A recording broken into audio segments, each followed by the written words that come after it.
La ville de Corinthe, du temps de l'apôtre Paul, était considérée comme la plus grande ville du monde parce qu'elle avait 1000 vierges à la disposition de tous pour les dépuceler.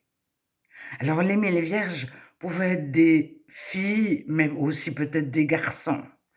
Et Corinthe était réputée pour avoir un temple qui était un, un temple pour l'esclavage sexuel. On allait au temple à Corinthe pour bien boire, bien manger, bien baiser. Et la ville comportait des citoyens et des esclaves, mais très peu de citoyens. Il y avait énormément d'étrangers. Alors une ville comme Athènes, il y avait moins d'étrangers. On considère à l'époque qu'il y avait 10% de citoyens et 90%, 90% pour les Français, d'esclaves et d'étrangers. Mais il y avait très très peu d'étrangers à Athènes par rapport à Corinthe. Alors c'est pourquoi lorsque Paul écrit aux Corinthiens, il s'adresse à des esclaves. Alors chaque personne avait un prix et pouvait devenir l'esclave d'une autre si elle lui devait de l'argent ou comme ça. Et les esclaves avaient des esclaves qui avaient des esclaves. Mais les esclaves supérieurs, ils étaient, comment est-ce qu'il faut dire, ils mangeaient à leur faim, ils pouvaient même être riches. Plus ils avaient d'esclaves sous eux, plus ils avaient une grande valeur, ils avaient un certain prix, plus ils étaient riches. Alors, un esclave pouvait avoir des esclaves qui avaient des esclaves. Alors, à Corinthe, ville philosophique, etc., il y a énormément de familles, de couples d'hommes mariés et de femmes mariées qui ont des esclaves sexuels. Alors, jusqu'à quel point ils ont le droit de vie et de mort sur eux, jusqu'à quel point ils les maltraitent, ou ils les valorisent, ou ils les adulent presque. Il y a des esclaves qui étaient vus comme on verrait aujourd'hui un mannequin, ou un prostitué homme ou femme libre, mais qui est quelque chose d'exceptionnel. Alors, il faut comprendre lorsque Paul écrit sa première lettre aux Corinthiens, au verset 26 à 31, il dit « Considérez, frères, que parmi vous, donc frères et sœurs, vous qui avez été appelés, il n'y a ni beaucoup de sages, donc selon la chair, c'est-à-dire qu'il y a des sages selon Dieu et des sages selon la chair, ni beaucoup de puissants, ni beaucoup de nobles, mais Dieu a choisi les choses faibles du monde pour confondre les fortes, celles qui ne sont point, afin que personne ne se glorifie devant Dieu. Parce que c'est Jésus-Christ qui est pour nous sagesse, justice, sanctification, rédemption, afin que celui qui se glorifie, se vante, s'envoie des louanges et des compliments, se glorifie dans le Seigneur. Toute la gloire va à Dieu, toute la louange va à Dieu. Alors, s'il y a des hommes puissants qui deviennent chrétiens, on va les aduler, on va les considérer. Maintenant, très sérieusement, il y avait tellement d'esclaves que même si le 10% de la population devenait chrétienne, forcément, c'était beaucoup d'esclaves.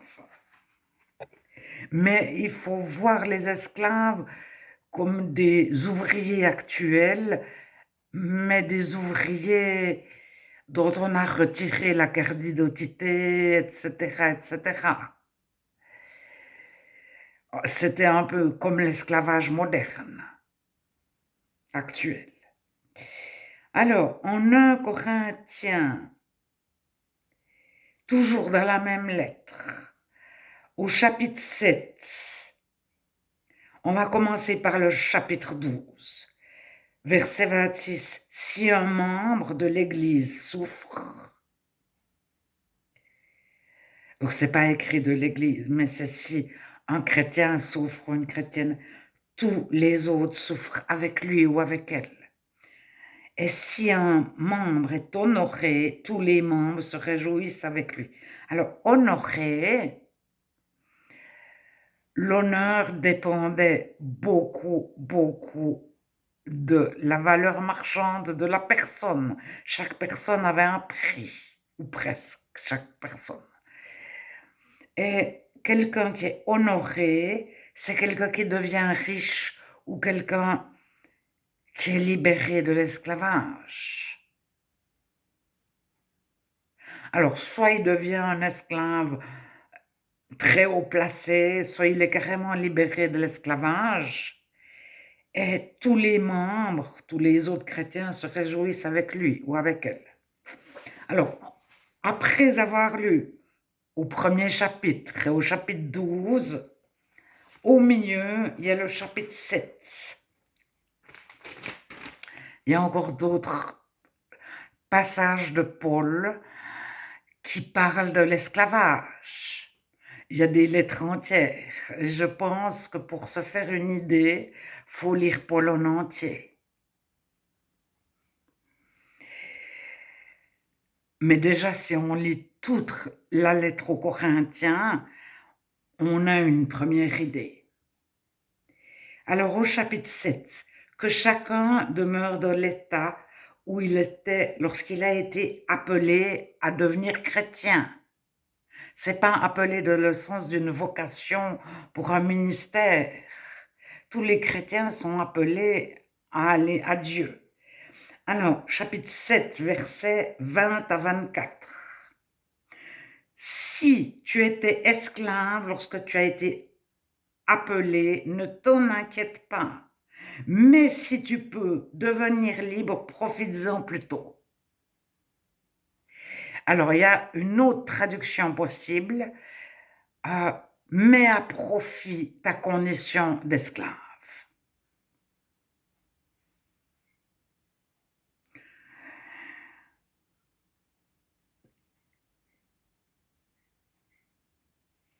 Au verset 23, vous avez été rachetés à un grand prix. Ne devenez pas esclaves des hommes. Donc c'est Jésus, par sa mort à la croix, qui nous a rachetés des malédictions, qui nous a rachetés de la loi, qui nous a rachetés de tout ce qui nous condamnait, de tous les jugements possibles de Dieu. Et il nous a rendus blancs plus blancs que neige, notre cœur. Et donc, on a été rachetés au prix de la vie de Jésus, de sa mort sur la croix. Ne devenez pas esclaves des hommes. Parce que certains se mettaient aussi en esclavage. Aujourd'hui, on connaît l'esclavage moderne. Il y en a qui changent de pays pour aller travailler sur des chantiers énormes, etc., et qui se retrouvent coincés. Mais ils ont choisi de partir à quelque part.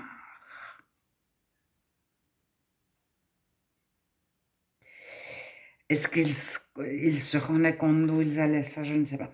Alors, Jésus n'est pas venu pour faire la révolution ou pour des raisons politiques. Il est venu transformer notre cœur. Alors, Paul, lorsqu'il dit ça, il explique au verset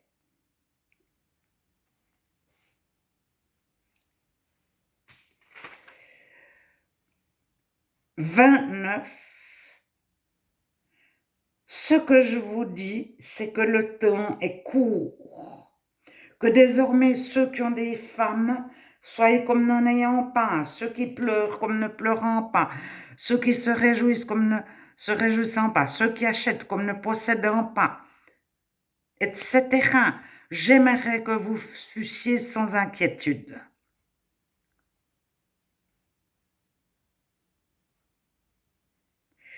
Je dis cela au verset 35, dans votre intérêt, ce n'est pas pour vous prendre au piège, c'est pour vous porter à ce qui est bien, sain et propre, à vous attacher au Seigneur sans distraction. Alors, le chrétien, il y a Jésus, et être riche ou pauvre, ça vient beaucoup plus loin. Alors, je pense que c'est Paul qui dit aussi, je pense maintenant, soyez soumis au bon comme au mauvais maître. Que sais-tu si ton maître ne deviendra pas chrétien? Alors, si c'est une personne qui a 3000 esclaves, on peut passer 10 ans à essayer de sortir de l'esclavage en tant que chrétien.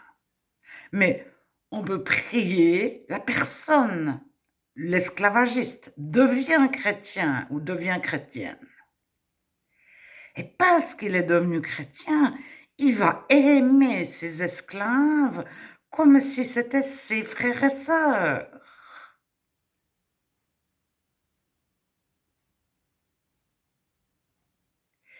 Alors, à un moment donné, est-ce qu'on a meilleur temps d'avoir beaucoup de chrétiens?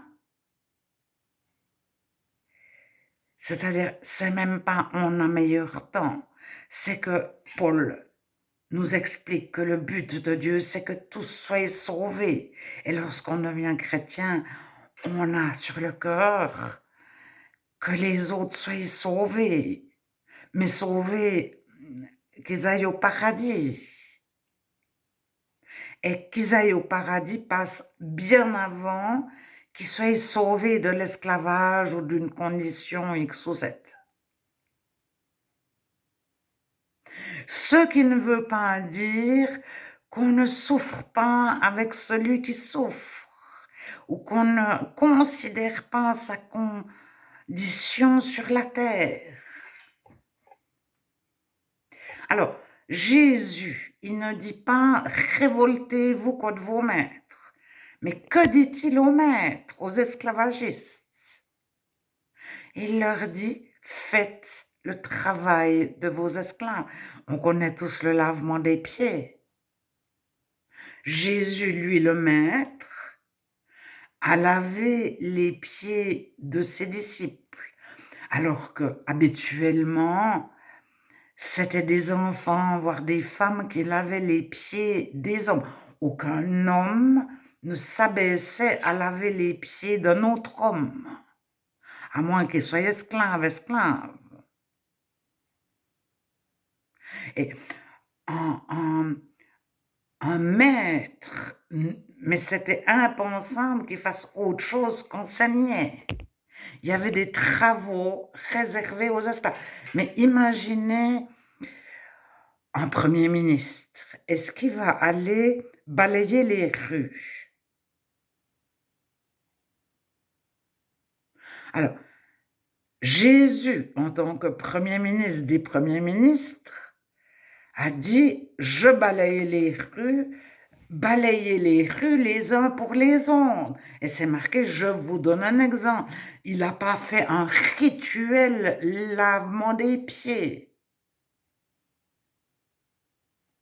Il a dit « vous qui êtes maîtres, faites les serviteurs des autres chrétiens. » Ben, les chrétiens, soyez tous serviteurs les uns des autres.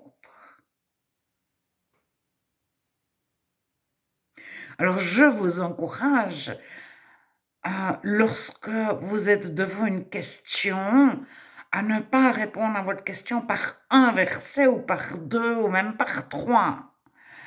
mais à lire la totalité du Nouveau Testament et à prier, parce que des fois, même avant d'avoir lu, on dit: «Dieu, qu'est-ce que tu en penses, toi?» Et on cherche la direction de Dieu. Et des fois, on la connaît très, très bien,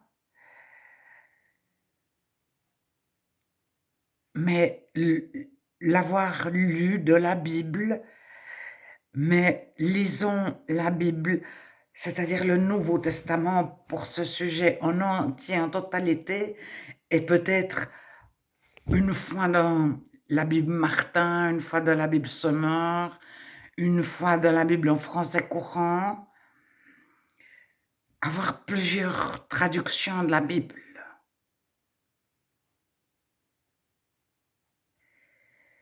Et une Bible qui a plus que 50 ans, en tout cas, est une Bible actuelle. Et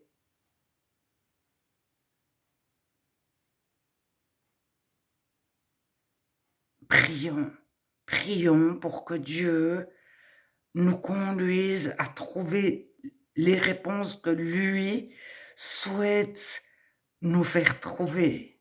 Mais c'est très facile. C'est-à-dire quand on a une question, on la pose à Dieu, il nous montre. Mais il faut l'écouter. Et il faut discerner si ça vient de Dieu. Parce qu'on a un adversaire qui se déguise en chrétien, qui se déguise en ange de lumière. Le loup se déguise en brebis. Alors, une brebis, ça peut être un chrétien très faible, très malade, très pauvre, très petit, très... Et puis, ça peut être un super chrétien qui est formé, qui connaît les langues de la Bible, qui a des connaissances énormes, qui a des titres, qui a une érudition, une éducation, etc.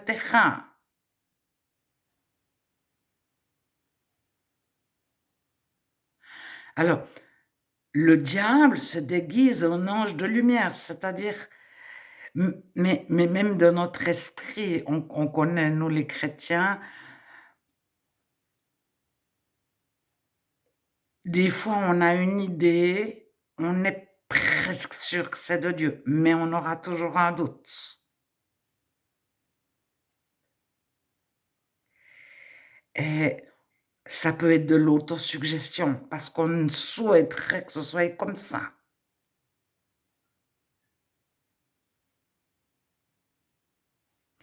Les pensées de Dieu ne sont pas nos pensées.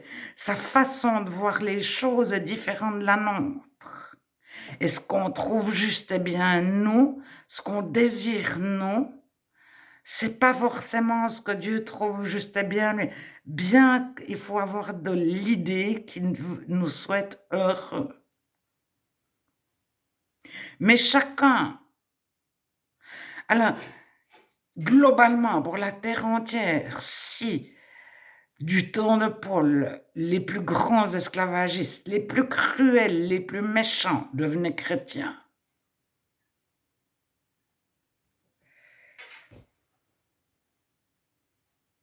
c'était le mieux qui pouvait arriver à la ville de Corinthe.